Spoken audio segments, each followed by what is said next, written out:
Hi everyone! Welcome to my channel. Ayan guys, in this episode guys, is pagluluto po tayo ng ating pinangako kong paborito na niluluto dito sa GCC country is hulaan nyo guys at mag-comments po kayo down below kung ano ibibigay ni Lucky Fresh. So let's go guys. So luluto tayo ng very special na promise ng iyong lola. Let's go guys!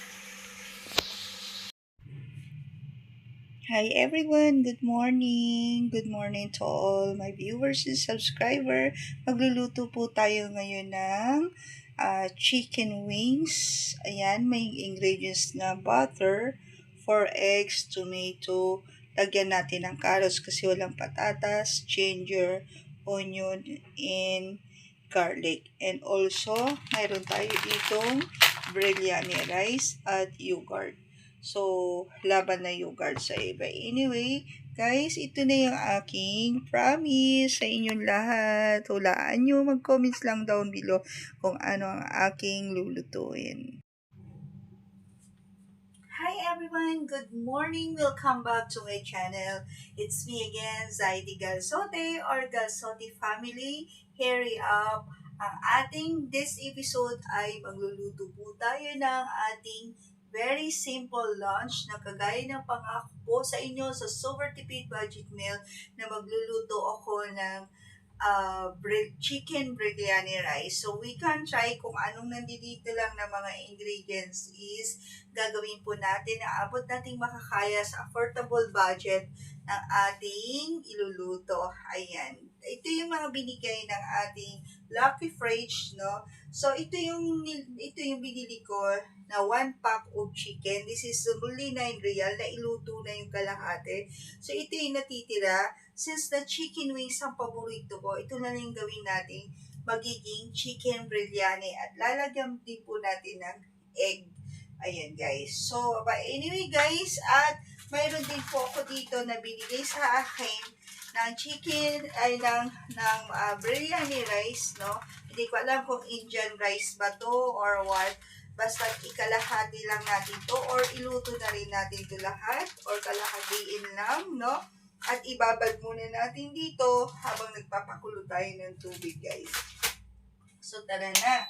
Pakulo na tayo ng tubig. Ayan. At itong rice, guys, is ibabad muna natin.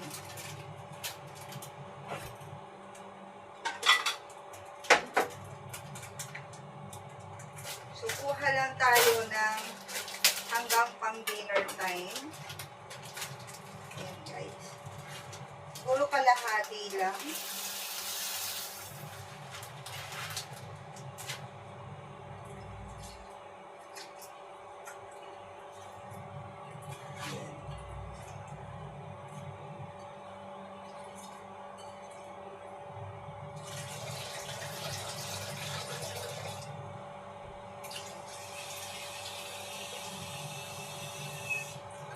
So, ito na guys, ang aking ibinabad. At i-prepare na po natin ang ingredients po. At ito ay babad na rin natin kasi medyo may pagka-frozen po siya.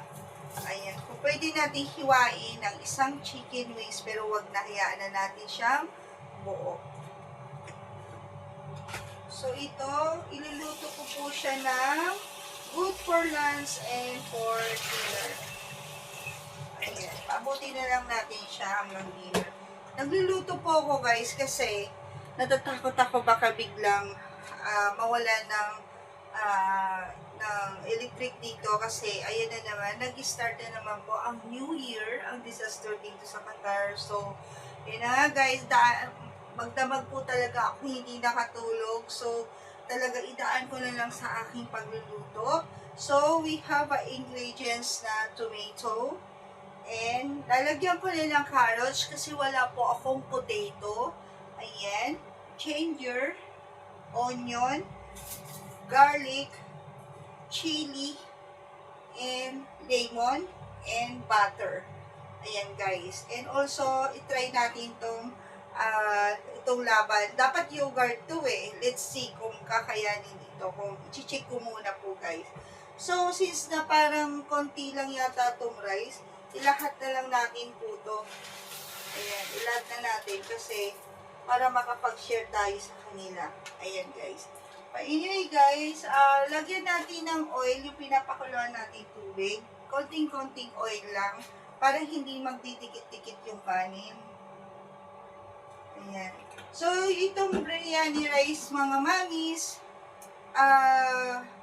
very basic lang kasi incomplete. Ang daming wala. Walang laurel, walang mga mga herbs, ganyan. Kung anong meron lang, timplahan na lang po natin ng maayos. Ayan guys. So, prepare ko na po ang aking ingredients guys. At umukulo na ang tubig at kailangan na po natin siyang ipulog tong bigas. Ayan, itong biryani rice. So, ihulog na po natin at hayaan lang po natin siyang pakuluan. Actually, maraming proseso ng pagluluto ng biryani rice, guys. Ito yung pinaka very special dito sa GCC ng ating niluluto is ating biryani rice. No? Iba-ibang recipes like mutton biryani, chicken biryani, and beef biryani, no? So, hayaan lang mo natin siyang kumulo. At habang nag-slice po tayo, nag-prepare po tayo dito ng ating mga ingredients is kailangan po nating magkwentuhan. So, slice natin yung 1 onion. Ayun na nga guys, magdamag hindi po ako nakatulog kasi nag-aabang ako ng New Year. Ayan, New Year means, ayan, nag-start ulit ang ating disaster dito sa ating bansa, dito sa ating bansa na kinaroroonan ko guys. And then we can put the spicy chili. So enjoy lang natin mga kababayan natin, mga OFW at mga Pilipino. Enjoy lang natin ang buhay and more on prayer. God is good all the time. Yan ang sinasabi ko po sa inyong lahat. At kapit lang tayo kay God kung saan tayo paroroon. At siya nang bahala sa atin. Ipaubayan na lang natin ang ating buhay po sa Kanya. Before I start cooking, no, I pray inside my room. So, pinagpipray ko lahat na sana maging okay lahat-lahat ang mga kababayan natin, mga pinakamamahal na mga solo parents, mga mommies dito sa Duha. Ayan guys. So, dapat kahapon ko pa ito niluto. So, kahapon sobrang sama talaga ng pakiramdam ko, tinatrangkaso po ako. So, sobrang stress na rin, kaiisip, kaya na sabi ng doktor, bawal ma-stress, pero hindi natin maiwasan lalo na't mga sa nangyayari sa ating mundong to. At apektado na lang lahat po na trabaho, business, talagang nakaka-stress, nakaka-tension na. Kahit anong very hardworking, work, fight lang po tayo, is talagang nakaka-tensionado na po. Lahat nakakaawa na yung mga bata, mga matatanda, ayan, na nagsasakripisyo, naghahanap buhay ng tahimik, tas apektado na po lahat. Ayan guys. So, hugasan na po natin itong manok. At,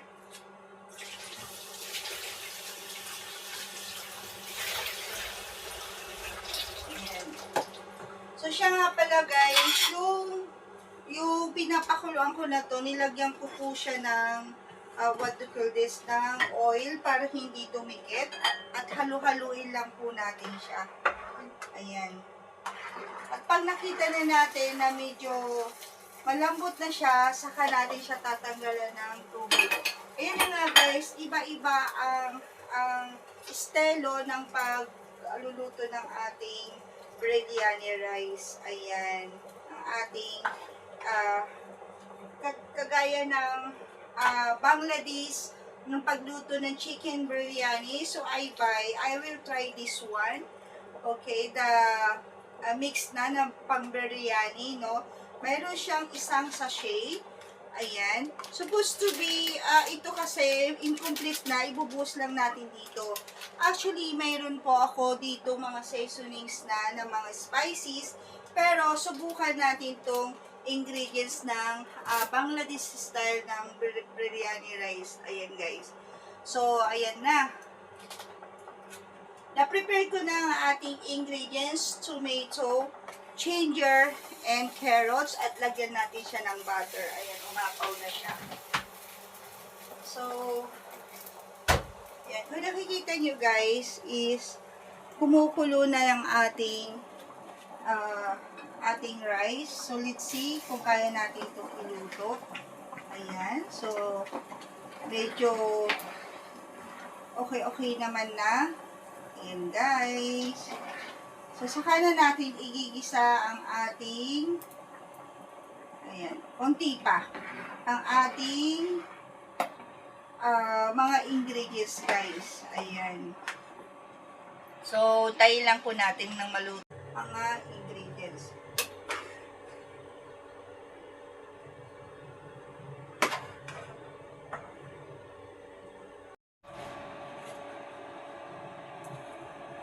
Yan guys, igisa na po natin yung ating mga ingredients. So, lagyan lang natin siya ng konting oil.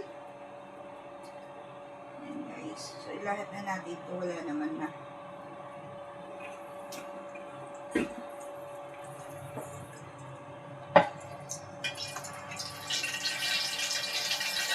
So, lagyan natin itong ating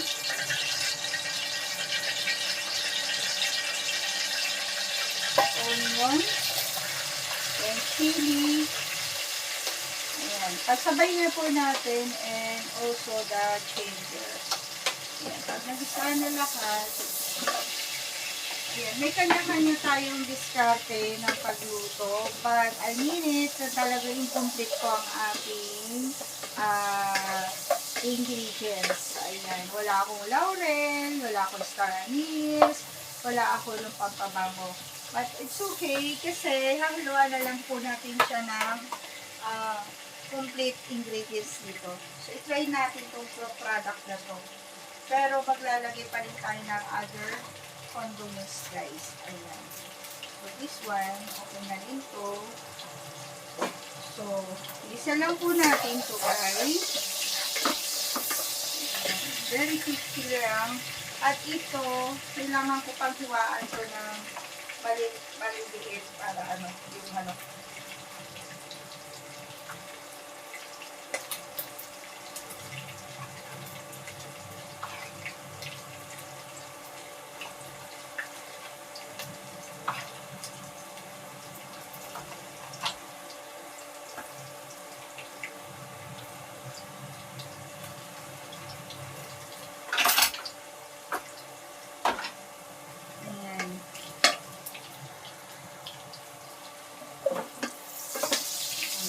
So, ilagyan na natin itong garlic. Ayan, huli na natin itong gulay. After the garlic, guys, is itong tomato. Ang masarap yan. Hanggang sa maging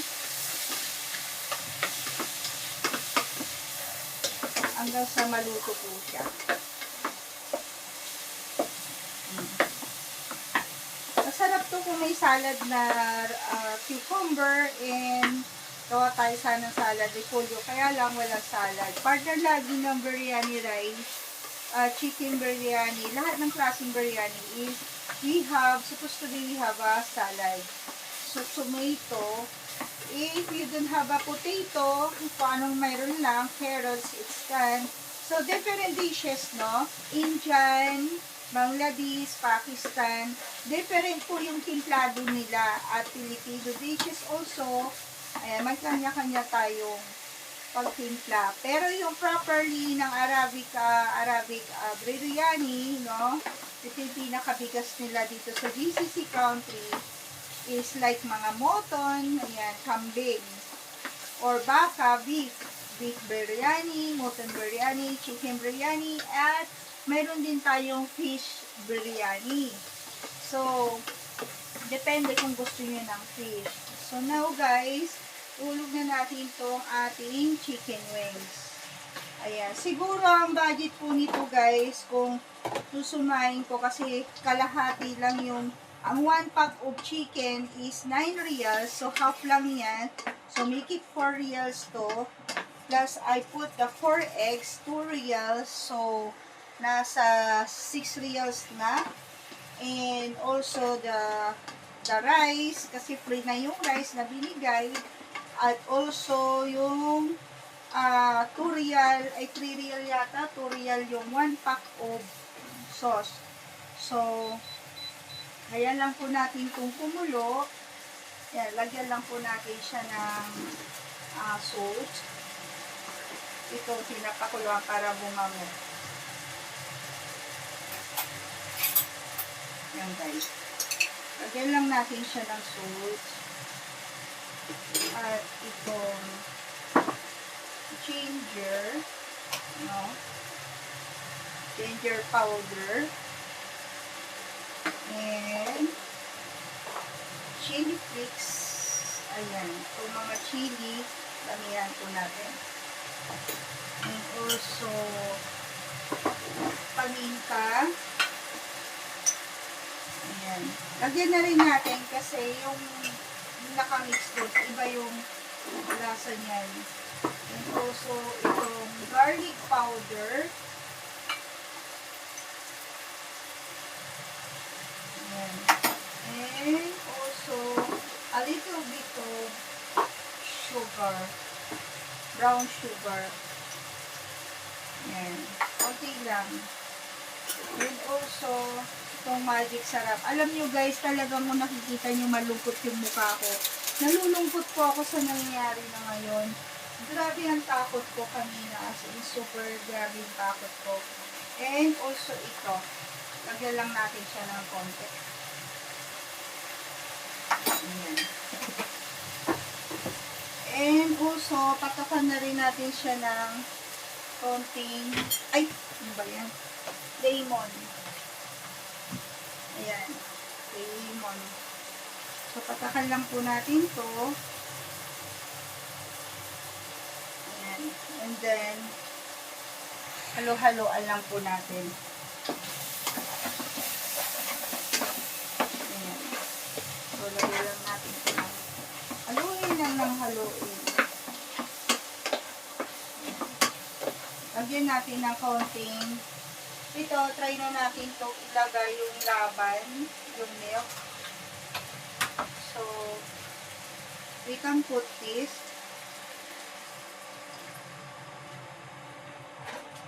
And also, a little bit of butter.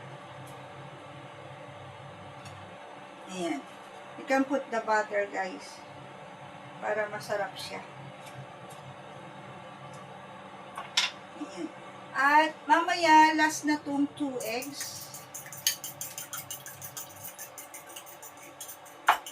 So, timplahan lang po natin to. Hayaan lang natin siya mag-melty at maluto yung itong manok.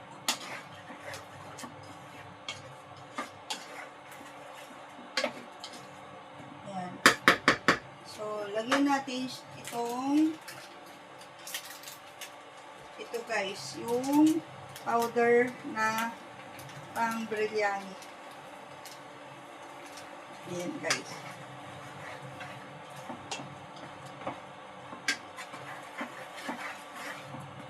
So, lagyan natin siya ng konting tubig para ano, para sumakto.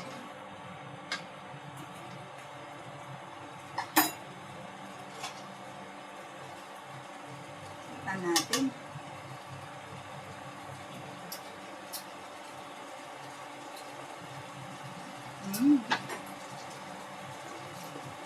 Lagyan natin siya ng konting sugar. Sarap ng butter. Tama na to kasi medyo maanghang to guys. Sobrang anghang. Pero lagyan pa natin ng konti. This is pang biryani talaga. And also, we can put the one chicken cubes. Magic chicken cubes. Ayan guys, para sumarap. And then, halo-haloin lang natin. Ayan o, kung nakikita nyo guys, nag-melt na. Ayan. Pahina lang natin ang apoy. Ayan guys, kung nakikita nyo po is, ayan, sobrang sarap. See, lulutuin lang muna natin yung chicken wings.